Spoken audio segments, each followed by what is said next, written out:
Hey, as you can see, I'm sheltering in place here in the Matthews Mansion. And on a Firearms Friday where you can't really go out and do a lot, well, this week, David the Marine... Let me see your war face. You got a war face? ...and I are actually separately together in order to curb off the possibility of coronavirus. David's out at the range, and I'm here in the Matthews Mansion loading up some ammunition. Hand loading, because it's a good thing that you can do when there's not a lot going on and you're sheltering inside. If you want to start reloading, there's a few crucial items that you're going to need. The first and foremost item you're going to need is a presser. This is an RCB. It's kind of a basic press. There are other brands. Some work better than others. I'm kind of liking this one. You're also going to need the proper caliber dies to go into that press. I load up a lot of 9mm, so here are my 9mm dies. This particular brand comes with a card where you can make notations of the recipe that you use that particular time. You're going to need some primers. A primer is what goes into the bottom of the case and actually makes the explosion happen. A reloading manual you will need. It gives you the details and the recipes that you may want to load up. And yes, a lot of this data is available online, but the cool thing about a manual is that you don't have to have internet access to get the data that you need. You're going to need some powder. I use this because it's pretty versatile for a lot of different calibers, but you'll start finding recipes that you like and powders that you like. You'll need some cases. You can buy them refurbished like these from H&H. You can order them online, brand new. And finally, you'll need projectiles, bullets. There's a lot of different kinds. I just stick with the solid, round nose, full metal jacket. I'm going to be shooting these at the range. So all I really want them to do is go bang and hit the target and tell me how well I'm shooting. You can get round nose, you can get square nose, you can get a hollow point, you can get all kinds to load up. But you'll have to note what the actual weight is in grains. I'm not going to get too deep into the rest of the technical stuff because I want to encourage you to take a class if you're interested in hand loading. Is it economical? It depends on your point of view. You might put an initial $500 investment in it, and it might make itself back in a year. It might make itself back in 6 months. It might make itself back in 10 years. It depends on how much you shoot, what you shoot, and it depends on the expense of what it is you shoot. I'll give you an example. I've got an antique Savage 303, and when it comes right down to it, each round is about $1.70. When you're at the range, you don't want to be going, bang, that was $1.70. Bang, that was another $1.70.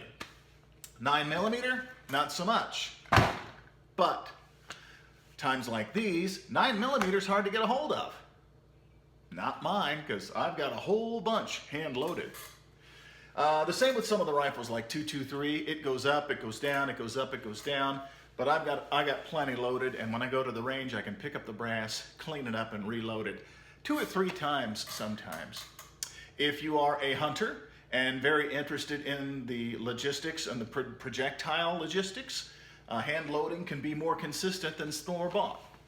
But get in touch with the guys at H&H. Ty is excellent as being a coach, a teacher, and they have a lot of classes about reloading. It might be something that is worthwhile. For me, it's therapeutic. I enjoy doing it. It's kind of like knitting for women, I guess, or doing any other hobby. And then I like knowing that I can make as much as I need or stock up as much as I need. Another hand loader is David the Marine, and he is out at the range checking out a new pistol. This is the Beretta Minx. Now this looks identical to the Beretta Jetfire, which is chambered in 25 ACP, but the Minx is chambered in 22 short. Not exactly a ballistic powerhouse there. The 22 short features a 29 grain bullet going not especially fast out of the 2.5-inch barrel. The magazine holds 6 plus 1 in the chamber. It's a fun gun to shoot, fairly cheap. And one unique thing about this is you can pop the barrel open and you can just put the round in the chamber and close it, and you cock the hammer, you're ready to go. You can unload it the same way. Just do that, and usually it'll pop out just like that. You never have to work the slide, never have to cock the hammer. However, if you want to shoot the gun, you got one in the chamber there, you're gonna have to cock that hammer, which if you have a emergency going on, it's kind of a small hammer to get a hold of in a hurry. With practice, so it does stick up, and you're able to do that.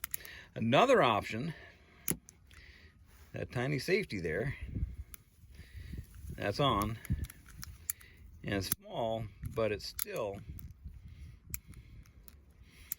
right there. You know, it's going to take practice. So the knuckle of my thumb happens to hit right where that is, but obviously that's an individual thing. It is a single action. It won't do anything unless that hammer is cocked. So you have some decisions to make as far as how you're going to carry this gun. Because of it's a rimmed cartridge, the rounds start to kind of get a curve to it. That's why you only get 6 rounds in there.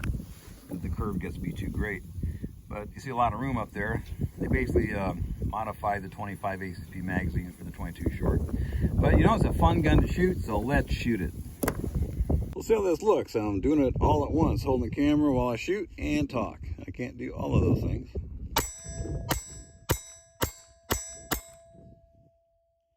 Well, I guess I can shoot. I know what you're thinking, but what can you do at 25 yards? One-handed while filming myself do it? I really don't know. I'm shooting for the white one.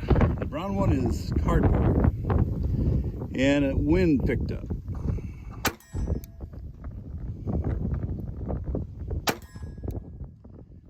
And I'm all over.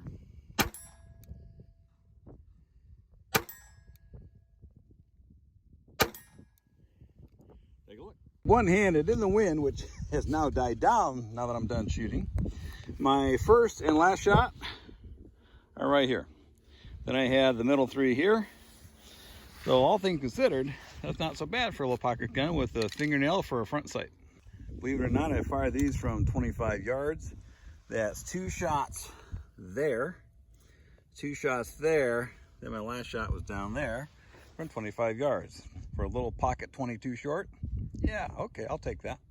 Question might be, why get the 22 short that's less powerful than the 25 ACP? 2 reasons. One, it's less powerful. So in a gun this size, which is a straight blowback, it doesn't hurt quite as much. The 25 ACP, it's got a little bit of snap to it because there's not a lot of weight to keep that kick down. So the 22 short, if you want a fun little gun to shoot, this is the way to go. The second reason, a box of 50 25 ACP is like 20, 23 bucks. A box of 100 22 short is about 9 or 10 bucks. You do the math. But whatever chambering you get, remember, guns for everybody.